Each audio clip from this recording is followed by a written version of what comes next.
এখানে দেখো সব রকম গরম মশলা আছে। চিকেনটা এখানে ভাজতে বসিয়ে দিচ্ছি। যা গরম পড়েছে চিকেনটা একটু ভেজে নিলে ভালো হয়। আজকে আমি প্রথমে একটু লেবুর রস দিয়ে মাখিয়ে নিয়েছিলাম। দেবার পর কিছুক্ষণ রেখে দিয়ে তবে আমি ওই সাদা তেলে ভাজতে বসিয়েছি। হ্যাঁ গো, এত গরম পড়েছে না, তাই একটু ভেজে রান্না করলে দেখবে শরীরও ভালো থাকবে, ভালো টেস্টও হবে। তেল থেকে যে তেলটা বেরিয়েছিল ওখান থেকে তেলটা নিয়েছি, আর তার জন্য আদা রসুনটা এখানে ঢেলে দিলাম। পেঁয়াজ বাটাটা পেস্টটা এখানে দিলাম।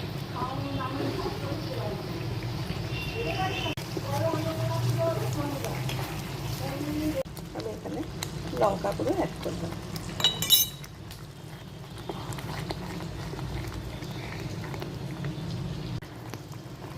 চিনিও অ্যাড করলাম। দেখো চিকেনটা মোটামুটি ভাজা হয়ে গেছে। এখানে আমি এই মশলা কষাটা এখানে অ্যাড করে দিলাম। গরম মশলাটা আমি করেছিলাম সেটা আমি এখানে অ্যাড করলাম। এবার এটা ধিমে আছে একটু হোক, আর কভার চাপা দিয়ে দিচ্ছি।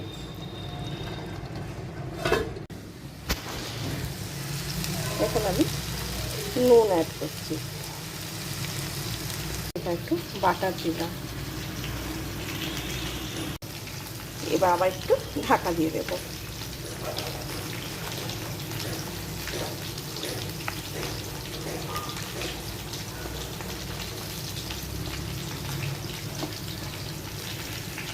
দেখো দেখো চিকেন হয়ে গেছে না?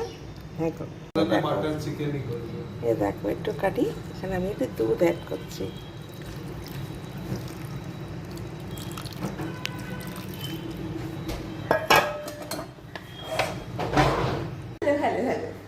দেখো বাড়ির সবার পছন্দ হোটেল স্টাইলে রান্না খাবো।